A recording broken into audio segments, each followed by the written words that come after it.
Hello, you wonderful people, and welcome to another episode of Not Too Comic Book. This being a show where I talk about TV shows that are adaptations of comic books. For today's episode, I'm going to talk about American Born Chinese Season 1, Episode 6. A lot of really interesting things went down in this episode, so let's break it down. Well, interestingly enough, this episode was directed by Lucy Liu, which I thought was pretty dope. I know she's gotten more, I think, directing in the past couple years. I'm sure, I don't remember off the top of my head, but I'm sure she did some episodes of Elementary. I probably even commented on it any of the times I noticed. I know one show for sure I know she directed an episode for was Luke Cage. If I remember correctly, I want to say it was the first episode of season 2, if I remember correctly. I think she did at least one episode. So, but anyway, I was like, oh, that's pretty dope. I also feel kind of bad because I'm like, I feel like, because I've noticed some directors sometimes when it comes to TV shows, like, oh, this is a familiar name. I've seen them direct an episode of something else. But I feel like I only really like notice like directors of a TV show when I like recognize them because they're an actor. Because I always think that's so interesting. But I should like take more notice of that. Because I tend to especially notice it when it's like an actor from said TV show is directing an episode. It's that whole situation. But anyway, going on this whole big tangent. Obviously, we're picking up in the aftermath of last episode. Both Jin and Wei Chen are feeling down about the whole situation, about how things went down. And because for Wei Chen, he lost a legitimate friend. And I think despite the complications, I was like, because like I said, it felt like a more one-way friendship, but even Jin's kind of feeling it, because it's like, right, he was my friend, and now things are weird and complicated, because it is such a bumpy road friendship of like, right, he really wanted to be my friend, but I wasn't villifying with it, but then I'm like, oh, we did kind of become friends, and soon after of us becoming friends, he disappeared for like a month, and then he came back, and we're vibing and hanging out, and then now it's like, that's weird and awkward now, especially with everything going on with his parents. So, but today's his birthday, and Amelia wants him to kind of like celebrate it. So she's like, "Hey, let's go out," and ends up going to a bowling alley, invites everyone, which is actually kind of dope. Because I don't know if you'd actually say like Jin had like a lot of, like, yeah, he had like, but like all worlds kind of collide, and I think it's actually kind of a beautiful thing. They don't make a point of it. I think probably because I mean, who knows what happened like a month. Like I said, a lot could change in that month time frame, but it's like, yo, both of his worlds collide because I believe like isn't it Wendy who's part of like the who like in episode 2 wanted him to kind of be kind of like the person that stands up for himself because of the whole like video and what could go wrong thing. I want to say that's it. Her and his buddy Anuj are apparently dating, and it's like, well, this is actually our first date, so it's like, obviously we're dating. She's like, okay, we're leaving. He's like, you're the one that said we're dating. I was like, it's because in episode 2 I took notes. I'm like, it seems like he's vibing with her. Like he's just kind of like beautiful, like not just about what she was doing, but who she was too. So it seemed like that. So it's like, oh, it's kind of cool that happened in that time frame. But yeah, like everyone's there, like the people from soccer and everything, which I finally like the dude Barry, he's the one that's like, yo, I named you like Big Wang Theory. And like Ruby's like, yeah, it took him like 20 minutes to come up with that. He's so proud of it. But yeah, finally recognized where I recognized that actor from. I was like, it kept nagging me before. He played Elton in The Walking Dead World Beyond. I was like, that's what I recognized you from. I was like, I could not tell why he looked so familiar, and it was bugging me. Either way. But it was kind of beautiful, like I said, all worlds colliding, and even to the point it's like, yo, it's Travis being cool, and they're just like, yeah, he hasn't said anything, but that's because like Wendy's like, like I said, if the character's name is Wendy, I think it is. I hope I'm not misremembering that. But it's like, yeah, she's kind of giving him this death stare, so he's pretty much staying pretty cool. So like I said, all worlds colliding, and also making sure like, yo, hopefully they're not busting your balls, they're leaving you alone and stuff. But yeah, it's actually kind of nice to see, like I said, like how big Jin's friend circle is, because I feel like it was pretty small, and even the girl you like is there too. So I mean, she's actually the mastermind behind all this. She kind of put this all together. It's actually really dope, and it's actually really sweet. Coming full circle, her getting like his birthday present is the hot stuff hoodie. I was like, that's super cool. It's actually the name of the episode. It didn't even click in my head when I saw the episode title. I was like, all right, because obviously like I'm watching this so sporadically sometimes, so it's like, right, that was like episode 1 was like a while back for me. Either way. But at the same time, that's all going down. Wei Chen left the necklace in Guan Yin's hands because she was going to go to her Lady Rocky. Was it Shiji? who was like she handles stones and stuff like that. And I love how she fleeced that lady where it's like, oh, these are very valuable. I can't sell them. I've just got to leave them out. It's like, I'll give you 50,000. I don't know, but would it really be 100 grand? It's like, I'll get these ready for you right away. And then pulls out the exact parallel. I'm like, wow, you just fleeced that lady so good.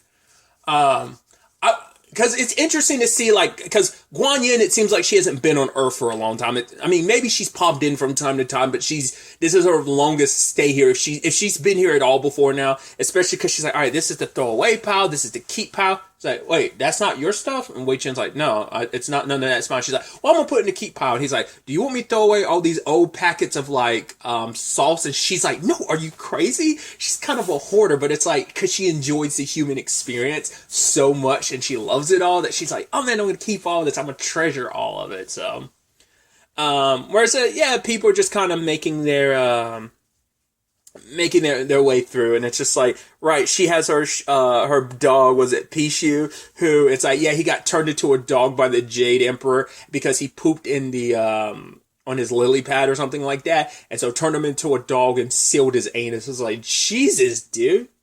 And so now the stones she collects are things he eats. He eats a lot of the jewelry here on this world because of the stones they're made from, but his stomach can't handle celestial stuff. So I love later on, it's like, wait, you're not going to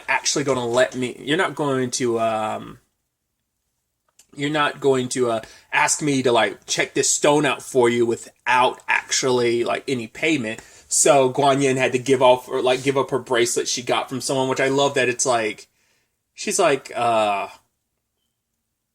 come on, you're the goddess of compassion and stuff like that. It's like, fine. And it's like, you thought she'd take it and admire it, but then she immediately start pulling the beads off. You're like, what the hell are you doing? And it's like, oh, she's feeding it to her doll. Turns out they actually are celestial. So I guess it's for her. It's like, cool, I will actually keep it, because if not, I would have just fed it to my doll. I mean, I guess that's how I guess like, you know, how someone is trying to, you know, check and see if something's real. It's like, now it makes sense why she does that. It's like, right, to tell whether or not a stone celestial, whether it's like just food for her Pikshu, or whether or not it's something of importance. And that's what she's doing with the pendant, because the pendants, as she describes it, are a lock without a key. If you don't have the staff, which is the key, it's really hard to tell. Well, now there's the possibility of, well, we could use Pikshu to determine whether or not it's actually the fourth scroll, whether there's some celestial elements to it.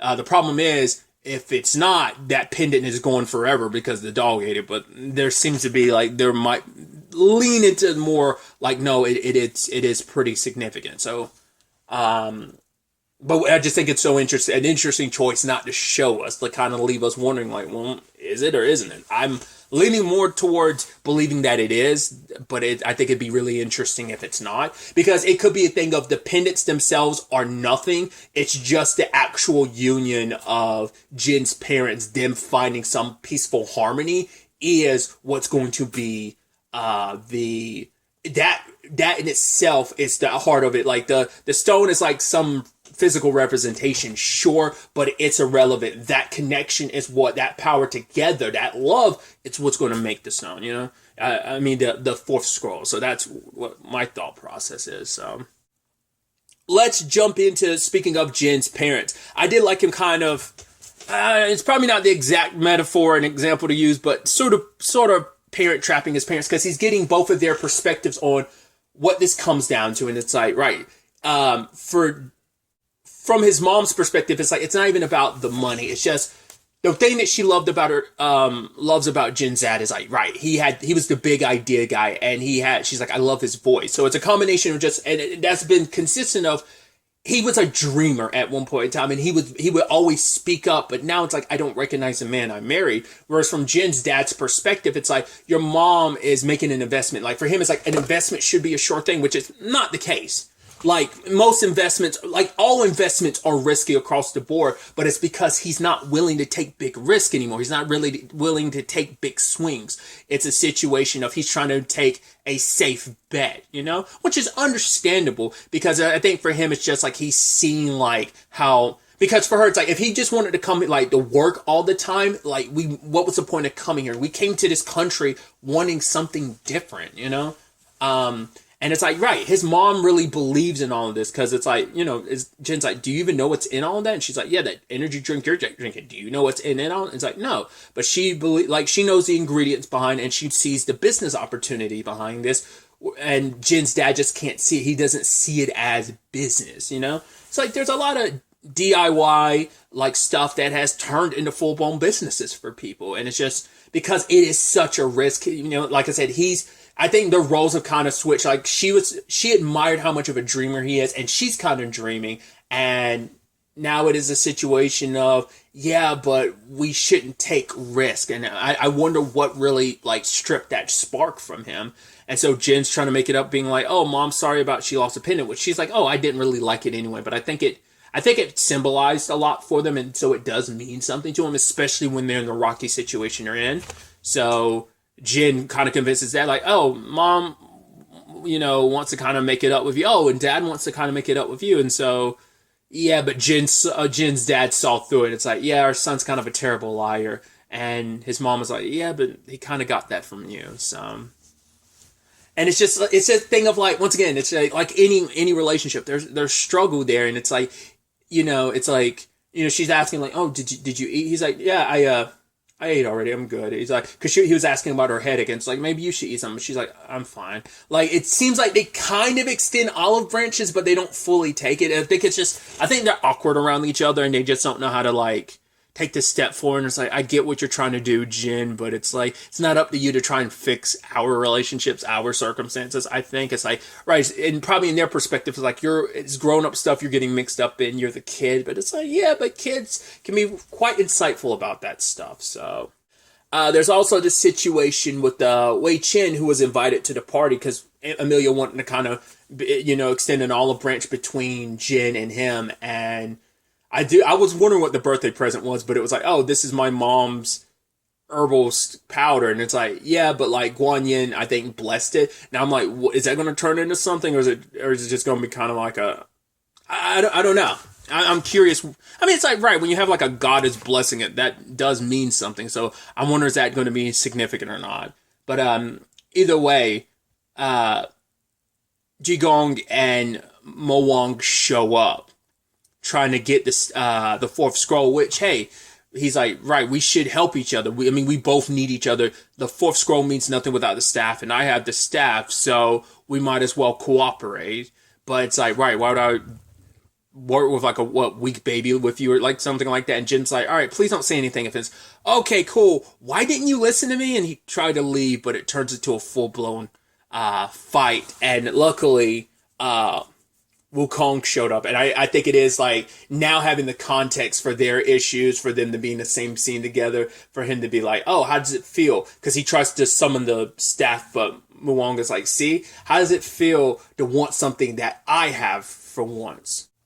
Because he's also about like, right, you're all about you want the downfall of heaven and stuff, but Mo Wang is like, yeah, but at one point in time you did too, because you didn't like the way things were working. And I guess like maybe now that when he became the great sage, he just fell in a place of just kind of the things kind of stayed the status quo. Maybe that's it. Like, yeah, you were supposed to be the one that kind of shakes things up. You wanted things to kind of change, but you've kept things the same. So I mean, because he's not the same rebellious person he was. He sees that kind of in his son because that's who he was at that age. But, you know, all these thousands of years later, he's changed and kind of become the more responsible one. So, but it's also kind of sweet to know that, like, Wukong was never too far away. It seems like he was always keeping an eye on his son to some extent because, well, he didn't step in last episode, but he stepped in this episode, because I guess it's like, right, Jigong is one thing. He's like, all right, you can handle it, but it's like, nah,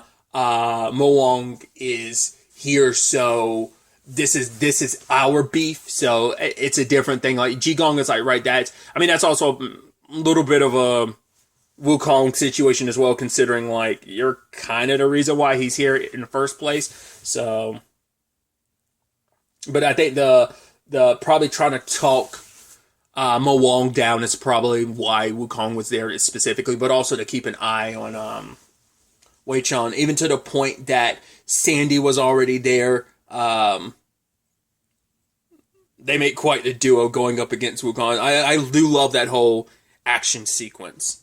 Obviously, they're trying to get everyone out of the party really quickly, and sadly, when it's all said and done, Wukong is kidnapped by Mo Wang.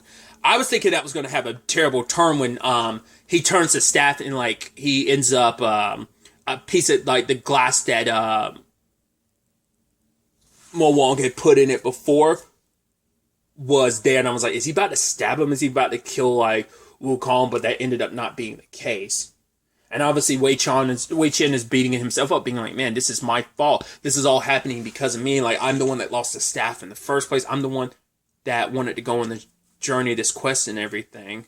And I think his dad didn't say anything, but it's kind of like it's okay. Like, I don't blame you. And his dad ends up getting taken. So it's like, obviously, it's like, if I want my dad back, I'm going to need the fourth scroll. So I'm sure it's going to have to be like, are you going to give that to him in exchange for your father? I'm sure that's what that's going to come down to. There was also kind of a post-credit situation. I mean, it's kind of mid-credits, really. Scene where we catch up with Jamie again. So he is teaching an acting class. And he ends up talking to his... I'm assuming that's his agent. And so they're doing a reunion show. And he ends up saying this interesting thing where he was like, am I going to have to say the line? And she's like... yes, because the show is definitely going to have to be updated. It's kind of like how she's pitching it to him, because it's like, right, you do this, they might want to go with a full, like, seasonal reboot, and that'll give you the money to finance the movie that you want to make, because it's like, right, because it might be something that he's trying to, like, because he's like, have you read the script? So I'm assuming it's like a movie maybe he's going to write and direct. Who knows if he's going to star in it or not. But he's like... I misread the last episode a little bit, because I was thinking like, all right, this lady doesn't recognize him from this TV show that she obviously likes, and I thought that's why he was smiling. Like, he was smiling because it's like, oh, like, I thought he had a lot more positive association with the show. He doesn't. Like, that's why he was even like, if I show up here, will I have to say the line? It's like, come on. He's like, 30 years later, I'm getting my car fixed. No one says anything for 45 minutes. And the moment I'm about to leave, then it's like, oh, what could go wrong? Really, it's been 30 years, which I'm like, interesting. So now that changes the context of that smile at the end of the episode. It made him happy that she didn't recognize him, because so often people do recognize him. And I think he was smiling because she didn't recognize him. So I don't know if he fully so it might be one of those things in his career where he's just like, in the character of Jamie, like, yeah, I don't look back on it too fondly. Which I'm sure like that is that complicated thing for a lot of people. Once again, I think that's so interesting, just like what that storyline is. Like I said, it's just been this like background element that I'm just not sure how it's going to circle into the main overarching plot in whatever way. But it's definitely going to be interesting to see where all of this ends up taking us going forward into the next episode. But really, that's all I wanted to talk about. Till the next time we meet, be happy, be safe, live life to the fullest, and enjoy it. Good day, and goodbye.